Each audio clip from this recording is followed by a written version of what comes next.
刑事事件における時効とは控訴の時効を意味し、裁判において罪を問う権利を失うことである。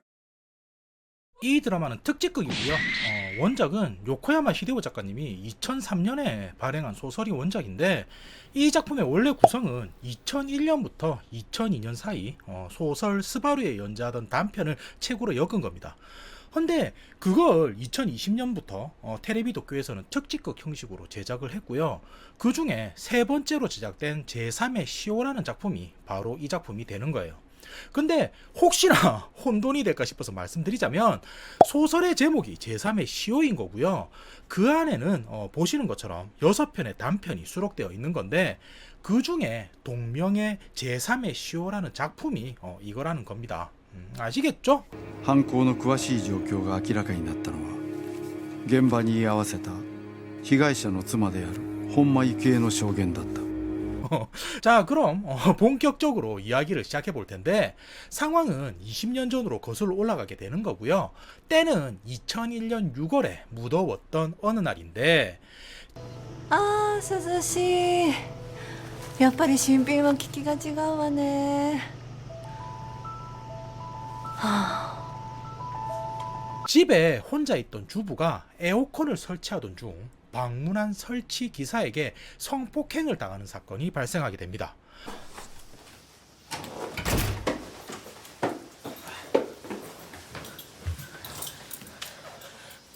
헌데 그때 택시 기사였던 남편이 옷을 갈아입으러 집에 왔다가 그 현장을 목격하게 되고요.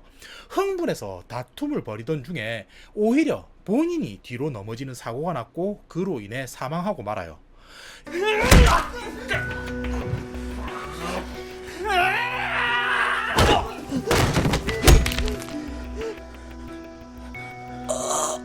이렇게 되자 설치 기사는 달아나게 되고요. 아내 유키에는 부랴부랴 경찰에 신고하게 된 거였는데, 이후 경찰 조사에서 남편이 어떻게 죽으냐라는 질문에 아내는 다툼이 있었던 거는 맞지만 사고로 남편이 넘어지면서 죽게 된 거라고 증언하게 됩니다.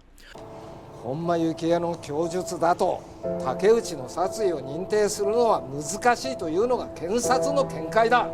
헌데 이 부분이 중요한 게, 달아났던 설치 기사는 행적을 감춰서 20년 동안이나 잡히지 않게 되고요.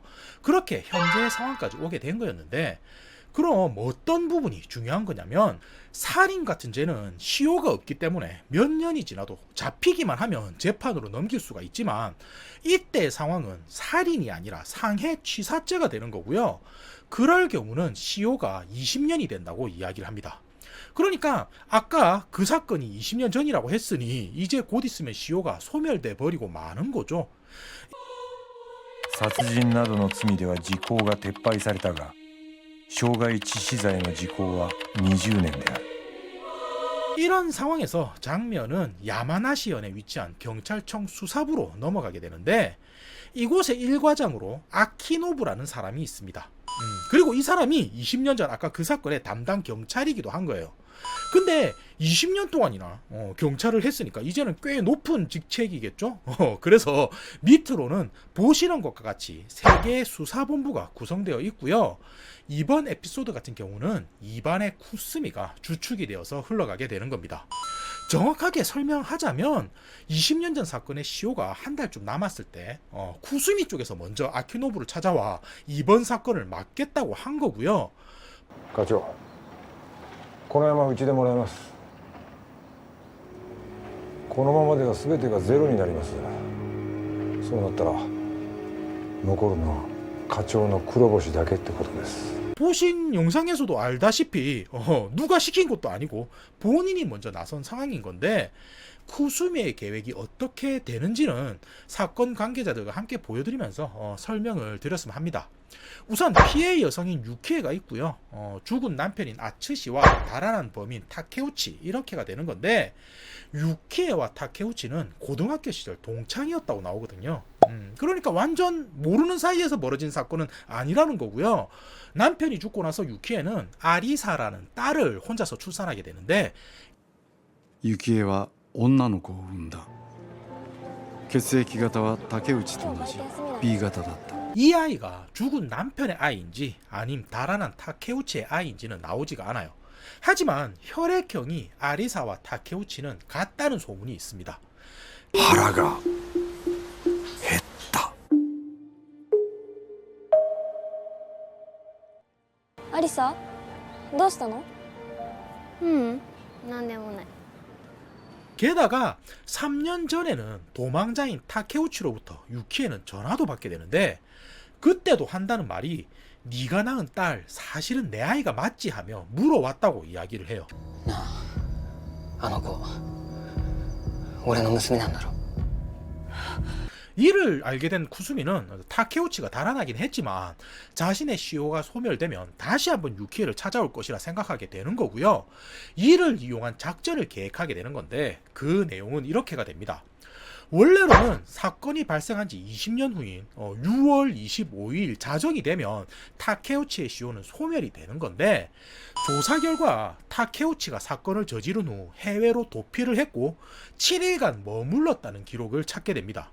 근데 범죄자가 해외로 나가게 되면 그 기간 동안에 시효가 정지가 되는 거고요. 타케우치의 경우는 20년이 되는 6월 25일이 1차 시효, 거기서 해외로 나가 있는 7일이 더해져 2차 시효도 존재하게 되는 거였어요. 그러니까 쿠스미는 이런 부분에 있어서 타케우치가 모를 거고 1차 시효가 지나 모습을 드러내면 지켜보고 있다 잡겠다는 계획을 짜게 된 거죠. 그러면서 이때 새로운 등장인물로 모리라는 경찰이 나오는데 森明日から2班の応援に入ってくれ。2班って例の時効の山ですか？久住から直々に指名だそうだ。どうして自分が？久住の考えてることはわからん。 실질적으론 이야기의 화자라고도 볼 수가 있고요. 2반에서 수사를 진행한다고 하니까 1반에서 지원을 오게 된 인물입니다. 근데 이 모리가 처음으로 맡은 임무가 뭐였냐면 와타나베라는 형사부 판사가 있는데 일주일간 감시한 후에 보고하라는 거였습니다. 이게 어찌 보면은 개인 사찰이 아닌가 싶기도 한데 쿠스미는 이런 행동을 시키면서도 왜 해야 하는 건지에 대해서는 설명을 해주지 않거든요.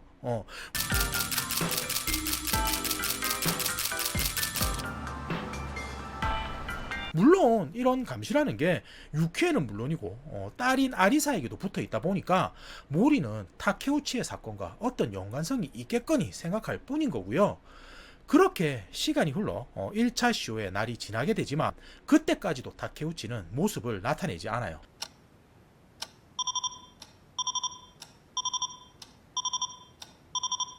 그렇게 또다시 며칠이 지나는데 2차 시효도 얼마 남지 않게 되자 모리는 쿠스미의 행동이 점점 납득하기 힘들어집니다.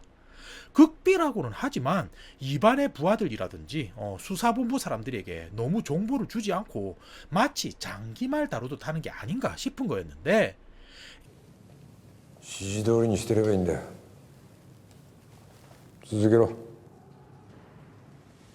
이때 모리는 이런 생각을 하게 되는 게 다케우치가 20년 동안 숨어 지내면서 7일간 해외 도피를 했다 했는데 이 외에 또 다른 기록을 쿠스미 반장이 알고 있는 게 아닌가 싶은 거죠. 그러니까 실제로는 또 다른 제3의 시효가 있는 건데 비밀 유지를 위해서 자신의 부하들도 속이며 제2의 시효를 최종일로 잡은 게 아닌가 싶다는 겁니다. そんな事実があれば第三の事故が存在するってことだ。 이렇게 되면 쿠스미의 진짜 목적이 뭔지도 알 수가 있는 건데 유키에와 아리사 주변을 경찰들이 계속 감시를 하고 있다 보니 타케우치도 스스로 무언가 있구나 하며 눈치를 챌 수 있는 거고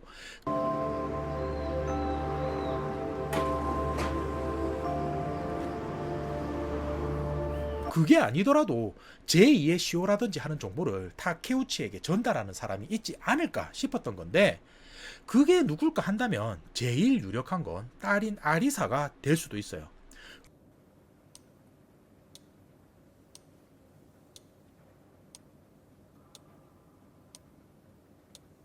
일단 그녀는 실제 아버지가 누군지 모르면서 성장했지만 지명숲의 전단지를 보면서 자신과 닮았다고 생각하고 있었고요. 아까도 언급했듯 혈액형도 같아요. 게다가 3년 전 통화를 보면 타케우치 쪽에서도 딸을 신경 쓰고 있다는 걸 알 수가 있는 건데 상황을 요약하면 1차 시효 이후 2차 시효가 있다는 걸 숨기는 게 이번 수사의 목적인 것 같지만 이 또한 작전의 하나라는 거고요. 2차 시효가 끝난 후 타케우치가 방심해서 나타나면 그때 3차 시효가 있다면서 잡는 게 아닐까 싶은 거죠. 헌데 이건 어디까지나 모리의 추측이고요. 쿠수미는 제3의 시효 같은 건 없다면서 시효는 시효일 뿐이라는 말을 할 뿐이에요.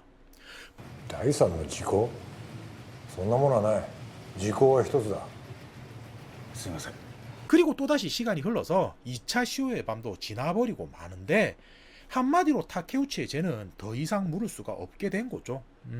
하지만 쿠수미는 아직 끝난 게 아니니 자리를 지키라고 지시하게 되고요. 続行だ。 え 얼마 후 기다렸던 전화가 유키에의 집으로 걸려오게 됩니다.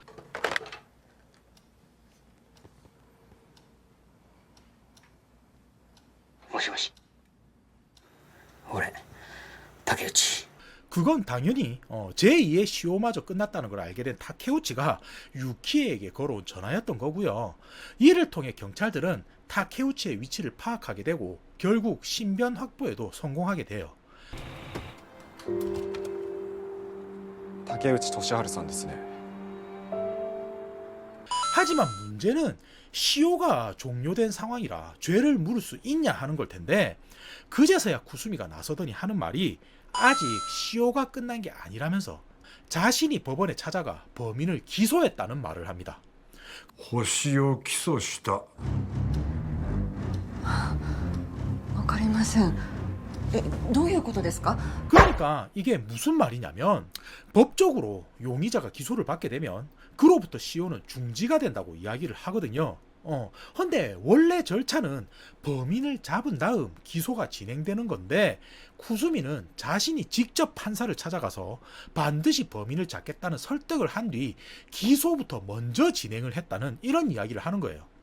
이 말을 들은 이반의 부하들은 판사가 이 조건을 받아줬다니 그럴 수가 있을까 싶어 하는 건데 身柄のない被疑者の起訴なんてそんなギャンブルみたいなこと検事や判事が認めるのかそうだそんなことは机上の空論だ 일반에서 지워놓은 모리는 일전에 쿠수미가 자신에게 시켰던 일의 의미를 떠올리게 되고요. 그 후 무언가 딜이 들어갔다는 것도 이제 알 수 있게 되는 거였죠.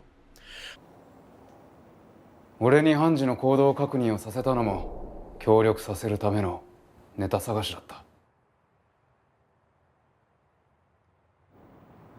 한마디로 시효는 아직 끝나지 않았고 타케우치마저도 잡혔다는 건데 상황이 이렇게 되자 오히려 유키에는 불안한 눈빛을 보이더니 자신이 남편을 죽인 거라며 죄를 고백하기 시작합니다.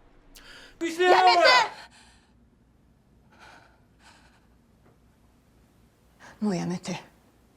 자, 결말이고요. 진실은 이렇게 되는 건데 20년 전 유키에와 타케우치는 합의하에 관계를 했던 거고요.